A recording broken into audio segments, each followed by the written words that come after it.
What's up guys, it's Toby here and welcome to a brand new Liverpool transfer news video, and I'm super excited because David Lynch, the very reliable journalist, has reported, and we will see other journalists in this video reporting the same, that Liverpool have contacted the representatives of Florian Neuhaus, the Germany midfielder who is at the Euros, so you can watch him in action against Hungary, France and Portugal, and if they advance of course in other games at the Euros, so you can scout him further. But Liverpool are very interested in Florian Neuhaus, so that will be the main topic of this video. But we also have to congratulate Jordan Henderson on getting an MB award, which is a member of the British Empire. It's a very prestigious award because of Henderson's involvement in many charities. And also if you want to join my Euro 2020 Fantasy Football League, you can still join. There will be a code or a link in the video's description, so you can join the Fantasy Football League.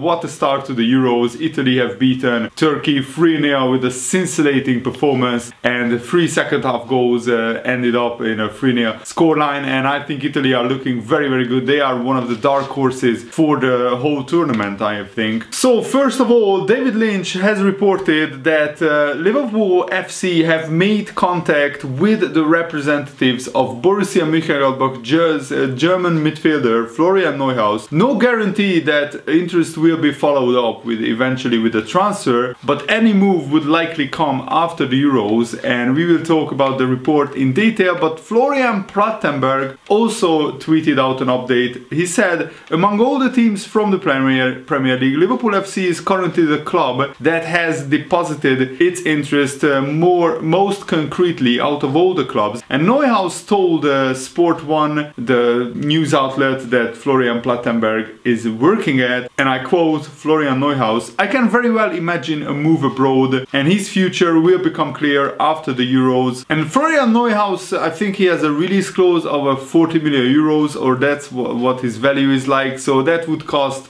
Liverpool around 34 million pounds. So I think that's a pretty reasonable offer. And even Christian Falk, the journalist who broke the news that Thiago is going to Liverpool, he said that it's true, there is still an interest from Liverpool FC in Florian Neuhaus, and there have been a contact, but no concrete negotiations until now because the Euros is already started. Probably Liverpool want to wait after the Euros because that's the right thing to do. And David Maddock, another journalist, also said that Liverpool are targeting rising German star Florian Neuhaus as a possible replacement for Gini Wijnaldum. So you get the drift. Many newspapers and many journalists are saying that Liverpool are heavily interested in signing Florian Neuhaus. And let's look at what kind of player he is and how his career developed so far. So he's 24 years old, again at the perfect age. He's 182 centimeters tall, that's 6 foot 0 inches tall, and he is a really good player. He started off his career in the second Bundesliga for 1860 München, and then he was on loan at Fortuna Düsseldorf from Borussia Mönchengladbach. He scored 6 goals in 29 games in the second Bundesliga, and then he is an ever-present for Borussia Mönchengladbach, almost ever-present in the Bundesliga and in other competitions. He played 34 games 2 seasons ago, and 1 season ago he played 37 games, and this season that just finished he played 45 games and scored 8 goals, which is a pretty remarkable return from a midfielder who is just 24 years old. And he already played 6 games for the German national team, scoring 2 goals as well against Turkey and Denmark, so that is already very good. He was born a few miles, 40 miles outside of Munich, and started his career with the local club, the smaller Munich club, but then he moved to Borussia Mönchengladbach in the summer of 2017 on a long-term contract. And what caught the eye with Neuhaus is that in the semi-finals of the German Youth League in 2016, Neuhaus scored the winner against Borussia Dortmund in a 2-1 victory, and he scored from the halfway line in the 89th minute. So what a way to score the winner from the halfway line in the last minutes of the game. And that goal was named Goal of the Month by German broadcaster Neuhaus sports show, so probably many people took notice at that time of Neuhaus's talent, and Neuhaus penned a new contract extension with Mönchengladbach lasting another 3 years. That was announced in 2019. At the time of signing, Neuhaus already had made 50 appearances for Mönchengladbach and had contributed 5 goals and 10 assists. And I mean, in his first season in the Bundesliga, Neuhaus only missed 2 games. In his second, he missed 4 games, and last season he only missed 1 game in the Bundesliga, so he's not an injury-prone player at all. He's a very, very good, very versatile player. And Mönchengladbach also are facing the consequences of the pandemic. They are in financial difficulty, so they need to raise some funds, and what better way to raise some funds than sell some of your best players to big Premier League clubs. And Neuhaus already ruled out a move to Bayern Munich, and also the president of Bayern Munich, Herbert Heiner, said that with the exception of Dayot Upamecano, no more big transfers are possible for Bayern this summer. And Neuhaus also said that he can clearly deny the rumor that he's joining Bayern Munich here and now, so basically he ruled that out. He said, I don't necessarily have to change because I'm currently feeling very much at home at Borussia Mönchengladbach, but I can very well imagine a transfer abroad for me. That is a good feeling that I'm happy at Mönchengladbach, and another club must come first across that feeling in the talks. I feel very much at home there at the moment. But of course, Neuhaus, I think, would love to work with a German manager like Jürgen Klopp, one of the best managers in the world, and he's German, so I'm sure that they could form a bond straight away. And last season, not only did he score 8 goals for Gladbach, but he also contributed 8 assists, so he was involved in 16 goals. As a 24-year-old midfielder, that's a pretty decent number. And of course, Liverpool really need to sign at least one midfielder. We see Wijnaldum go to Paris Saint-Germain. A few other midfielders are over 30 or already 30 or edging close to 30. I mean, James Milner, Thiago, and also Alex Oxlade-Chamberlain. There are, of course, a need for Liverpool to sign a really good midfielder. And it's actually pretty remarkable that Neuhaus hasn't suffered a single injury since 2016. Sorry, it's 2017. So in like 4 years, he had no injury issues, which is absolutely remarkable. And both Wijnaldum and Neuhaus share some qualities, such as the tendency to score a goal from midfield and the ability to evade opponents who are closing them down. But Neuhaus appears to be a lot more progressive when in possession of the ball. He would be a slightly different type of player for Jürgen Klopp to play, but while retaining arguably one of Wijnaldum's most valuable yet underrated qualities, Liverpool aren't actively targeting a midfielder right now. They are waiting until after the Euros, and also they are waiting for some players to depart, some players to be sold. And Neuhaus appears to be a very sensible and a very reasonably priced option. At £34 million, I think it would be a really good deal. Neuhaus's passing range is actually really made him stand out in the Bundesliga. You should watch a highlight reel of Florian Neuhaus on Twitter or on YouTube if you want to see what kind of player he is. And Neuhaus is putting up pretty elite numbers as a hard-running winger with 0.5 for expected goals and 0.27 expected assists per 90 minutes. So that's a very respectable number. As a young midfielder, to have an expected goals of like 1 goal every 2 games is pretty remarkable. And Neuhaus also has razor-sharp defensive splitting passes for, for example, for Hoffmann's goal at Inter, still has the San Siro turf, bleeding 1 week later. That's what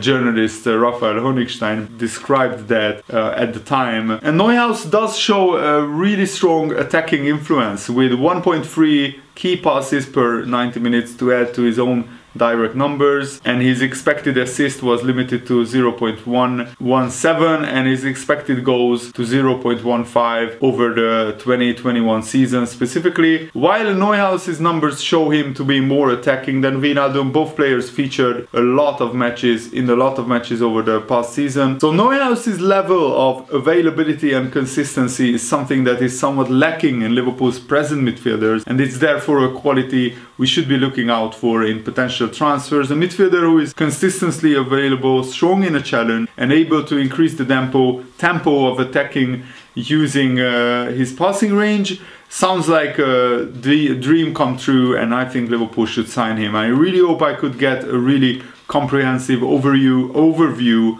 of what kind of player Neuhaus is and what he could bring to Liverpool. That's what I try to do with these videos, to give you a more in-depth understanding of these players that Liverpool are targeting in the transfer market. And the Redbird Capital, who also put investment into the Liverpool owners group FSG, they are actually interested in expanding their club portfolio in Europe, and they have been linked to taking over the ownership of a second division club, Real Zaragoza, who are considered a pretty big club in Spain, but they have been in the second division for a few seasons now. And this is what was said according to a Spanish outlet. Redbird Capital Partners is a powerful American fund in which LeBron James, the star of course, the Los Angeles Lakers, is among others. That fund owns 11% of Fanzone Sports Group, the company that owns Liverpool and the Boston Red Sox and the American Baseball League, MLB. A year ago, they bought Toulouse from the second division of France with an investment of 15 million. I think dollars. They also have 40% of the Wasserman agency, one of the most powerful agencies in the world. Their idea is to increase their presence in European football, but in the short term, and as confirmed by some sources, they would not be willing to buy a Spanish club, although they have documentation from several, including Zaragoza, and they have numerous offers for them to, you know, think over in Spain. So they are trying to probably do something what Red Bull and the City Group is trying to do, enjoying a number of partnerships with other clubs across Europe. The general model of club ownership is undergoing a fundamental change, with Liverpool potentially next in line to benefit. From a talent development perspective, it would make a great deal of sense for Liverpool to be partnered up with other clubs with whom we could ship off promising talents to and have a level of control over playing time. Hypothetically, having various bases, various clubs across Europe who would be that would open up some scouting opportunities, which could aid our already impressive talent acquisition setup. So we could send players out on loan to Zaragoza, to Toulouse, where they could get pretty much guaranteed playing time, and also we could of course scout talents in those clubs, and we could sign talents into those clubs, give them regular playing time, and then when they are ready, they could be signed up by Liverpool as well. Real Zaragoza would certainly fit the profile for the kind of team we could imagine Liverpool FC's ownership group going for, though they may be left waiting for some time for the next major purchase from Redbird Capital. But at least it's a very interesting development that I wanted to share with you guys. And Ralf Rangnick, I think he's the sporting director at RB Leipzig. He actually clearly believes that Konate could go on to become so good that he could one day play for Real Madrid or Barcelona. That's what he said. Jurgen Klopp must be absolutely sick and tired of all the rumors surrounding some of his best players, with both Salah and Mane linked with one or the other of Spain's two of the biggest clubs. But Konate, he just arrived at Liverpool. Come on, Rangnick. He hasn't even played the game for us, and you already are saying that he is using Liverpool as a stepping stone. Absolute nonsense. Right now, I think Real Madrid and Barcelona are not in as good a position as Liverpool, and it's pretty clear that Wijnaldum in the end chose Paris Saint-Germain over Barcelona, because Paris Saint-Germain right now are more financially powerful and they are on a similar level to Barcelona, and pretty much there are guaranteed trophies at Paris Saint-Germain, so I think Wijnaldum wanted to just get as much money as possible for the last 3 years of his career, and also he wanted to play for a big club where we can win trophies. And Reece James, the England right back, said that Sadio Mane is up there with one of the best. He's one of the best wingers in the world at this moment. It's very hard playing against him, but so is Raheem Sterling. Everyone knows how good a player Raheem Sterling is, and we are going to need him for this tournament. I'm really excited for the Euros. I can't wait to see today's games, especially the Belgium-Russia game, and also on Tuesday I'm going to the Hungary-Portugal game. I will try to do a vlog for you guys as much as possible. And that's it for today's video. I really hope you enjoyed it. Have a nice day. See you later, guys. Goodbye.